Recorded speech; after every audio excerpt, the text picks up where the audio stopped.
Hello everyone, welcome to Science Nap. तो एक carbonates compound जो चैप्टर है उसका एक शॉर्ट ब्रीफिंग अगर बोला जाए, केवल पॉइंट को टच करता हुआ बोलते हुए में, तो उस चीज के लिए मतलब जिससे आपका माइंड को हर एक चीज रिकैप हो जाए, उस रिकैप वीडियो के लिए ये एक छोटा सा वीडियो 10 मिनट्स का मैक्सिमम। तो देखो, एक चैप्टर का स्टार्टिंग अगर बोला जाए तो चैप्टर स्टार्ट कैसे होती है? चैप्टर स्टार्ट होती है कन्फिग्रेशन से। कन्फिग्रेशन से बात करते हैं उसका आउटर मोस्ट कन्फिग्रेशन क्या है, फिर बोलता है क्या कि उसमें उसकी खास नेचर क्या है। तो दो प्रॉपर्टी को याद रखना पड़ता है। कौन सा? पहला होता है कैटनेशन प्रॉपर्टी, दूसरा टेट्रावैलेंसी। चार बॉन्ड होता है, इसकी वजह से चार बॉन्ड फॉर्मेशन टेट्रावैलेंसी हो गया, और कैटनेशन लंबा चेन बनाने की प्रॉपर्टी। फिर आगे बढ़ते हुए हमको क्या मिलता है कि इसी चैप्टर में हमारे पास मिलता है क्या कि कार्बन का बाकी के साथ जो बॉन्डिंग होगा किसी और एलिमेंट के साथ, वो कैसा होगा? कोवेलेंट बॉन्ड होता है। कोवेलेंट बॉन्ड के बारे में बताता है इस चीज को कि लिंकेज कैसी है वो चीज। अब इसके अलावा इसका डॉटर स्ट्रक्चर बनाया जाता है। फिर फाइनली आगे बढ़ते हुए हाइड्रोकार्बन का चर्चा आता है। हाइड्रोकार्बन में क्या है? कार्बन और हाइड्रोजन की एसोसिएशन। तो क्या वो सैचुरेटेड है या अनसैचुरेटेड है, मतलब अल्केन है कि अल्कीन है कि अल्काइन है, CnH2n+2 है कि CnH2n है या CnH2n-2 है, ये पार्ट। इसी में अलग अलग फॉर्म्स हैं। उसके बाद बढ़ते हैं क्या चीज हमारे पास मिलता क्या कि इसी कार्बन कंपाउंड का हमारा एक आगे बढ़ते हैं वे उसका नेमिंग है। स्ट्रक्चर कैसे होते हैं, स्ट्रक्चर को बेसिस को डिफाइन करने के बाद हमारा आगे बढ़ता हुआ एलोट्रोप्स ऑफ कार्बन। तो एलोट्रोप्स ऑफ कार्बन बेसिकली होते क्या है? अलग different forms of carbon having same chemical property but different in physical property. ठीक है, तो ये एलोट्रोप्स हो जाते हैं, जिसमें कि डायमंड है, ग्रेफाइट है, बकमिस्टर फ्लोरीन है, C60, ये चीज। उसके आगे बढ़ता हुआ हमारे पास क्या मिलता है? फंक्शनल ग्रुप का एक टॉपिक। तो फंक्शनल ग्रुप में अलग अलग किस्म का फंक्शनल ग्रुप है, जैसे कि तुम्हारा कौन सा? Alcohol, aldehyde, ketone, acidic acid, sorry acidic acid, carboxylic acid, Easter और हैलोजेंस। ठीक है, तो ये अलग अलग फंक्शनल ग्रुप्स हैं। तो इन फंक्शनल ग्रुप का चर्चा है।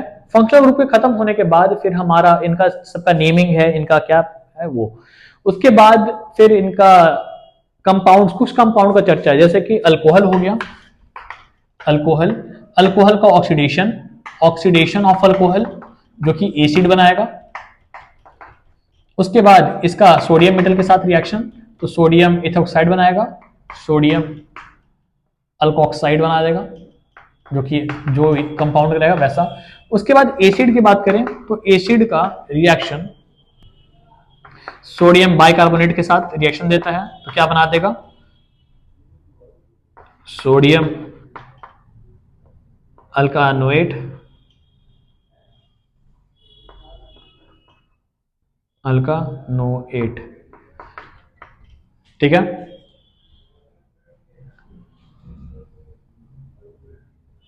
उसके बाद इसी एसिड का हम आगे दूसरा रिएक्शन करें अल्कोहल के साथ। अल्कोहल के साथ रिएक्शन करता है तो क्या बनाता है? ईस्टर बना देता है। ठीक है, तो ईस्टर बना दिया। इस ईस्टर के बाद आपका ये दोनों पार्ट खत्म हो जाता है। फिर मेंशन किया जाता है क्या? इसका कंबशन। तो कंबशन रिएक्शन तो पता ही है कि CO2H2 बनाता है। उसके बाद एक सब्स्टिट्यूशन रिएक्शन का बात करता है।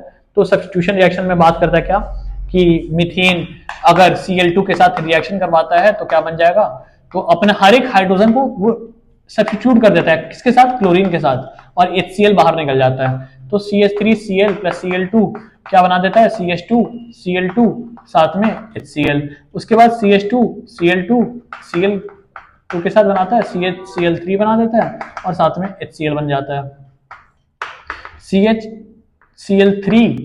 साथ में Cl2 के साथ CCl4 बना देता है, और साथ में H2O निकल जाता है, ये चीज। तो ये सब्स्टिट्यूशन रिएक्शन का कहानी है। और किसके प्रेजेंस में होता है ये चीज? लाइट के प्रेजेंस में, H न्यू के प्रेजेंस में ये पार्ट सारा होता है रिएक्शन। ठीक है, फोटोलिटिक सब्स्टिट्यूशन रिएक्शन। ठीक है, तो ये चीज, ये पार्ट खत्म हो जाता है। फिर इसमें दो न्यू पॉइंट आते हैं। अल्कोहल एज अ फ्यूल, ठीक है, जो कि C2H5OH उसको पॉइंट है कि फ्यूल की तरह भी इस्तेमाल करते हैं हाई कैलोरीफिक वैल्यू की वजह से। इसका एब्सोल्यूट अल्कोहल एक टर्म है जिसको प्योर अल्कोहल कहते हैं। उसके बाद एक होता है तुम्हारा ग्लेशियल एसिटिक एसिड, जिसका 5 to 8% के आसपास में जो कहते हैं उसको कहते हैं ग्लेशियल एसिटिक एसिड, उसका यूज। फिर आगे बढ़ता हुआ हमारे चैप्टर का एंड की तरफ जो बढ़ते हैं उसमें हमारे पास मिलता है कौन सा? उसको कहते हैं सैपोनिफिकेशन रिएक्शन। तो क्या बोला, सैपोनिफिकेशन मतलब कि सोप फॉर्मिंग का रिएक्शन। तो उसमें क्या हो गया कि हायर मॉलिक्यूल ऑफ फैट अगर है तो उसकी अगर हाइड्रोलिसिस करवाया जाए, जो कंपाउंड बनता है उसको कहते हैं सोप, और साथ में ग्लिसरॉल निकलता है बाहर। तो ये चीज, तो उसको अगर डिफाइन किया जाए तो हायर मोल्स ऑफ ये वाटर फैट्स को डिफाइन किया जाए तो फैट क्या होते हैं कि these are ester of higher molecule of fatty acid, ठीक है। या फिर फैटी एसिड को डिफाइन किया जाए तो these are the higher molecular weight of carboxylic acid, ठीक। हर चीज का डिफिनेशन मिल गया आपको। फिर बात करते हैं आगे बढ़ता हुआ, इसी का रिएक्शन जो होता है, रिएक्शन बनने के बाद एसिड स्टीरिक एसिड का इस्तेमाल करते हैं। तो सोडियम स्टीरेट एक कंपाउंड है C17H5COO Na, इसी का इस्तेमाल करके ये कंपाउंड जो बनता है ये होता है सोप कहलाता है, और साथ में हमारा वो निकल जाता है बाहर में ग्लिसरॉल। फिर लास्ट पार्ट में टच करता हुआ होता है, एक वर्ड बोलता है क्या, क्लिनसिंग एक्शन ऑफ सोप क्या है। तो क्लिनसिंग एक्शन ऑफ सोप कहते हैं क्या कि सोप का C17H35 वाला पार्ट है, उस लॉन्ग चेन को कहते हैं क्या, टेल है, टेल पार्ट। वो नन पोलर होने की वजह से टेल कहलाता है। हाइड्रोफोबिक नेचर होता है, पानी से दूर रहता है, हाइड्रोफोबिक नेचर टेल हो गया। हाइड्रोफिलिक हेड हो गया जो कि आयनिक हो गया। तो इसका इन सब का the association of hydrophilic hydrophilic head and hydrophobic tail with dirt basically है क्या, फैट। तो with dirt forming a molecule या forming a structure is known as micelle. तो मिजल का डिफिनेशन मिल गया। तो इस मिजल के डिफिनेशन के बाद इस मिजल को वापस जब तैयार करता है तो अलग अलग जो कंपाउंड बनते हैं, मिजल्स होते हैं, तो उनका इंटर आयनिक रिपल्सन होता है। एक मिजल दूसरे मिजल इंटर आयनिक रिपल्सन होता है, और दोनों खींच खाच के सीधी सीधी पानी के साथ बाहर निकल जाते हैं।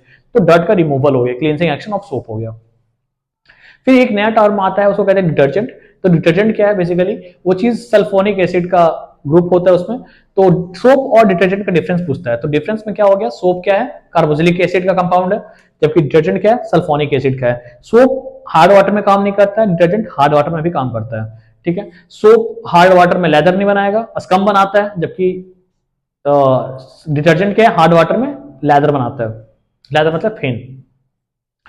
फिर दोनों का फॉर्मूला लिख देना, C17H5COO Na सोप हो गया, C12H25OSO3 Na डिटर्जेंट हो गया।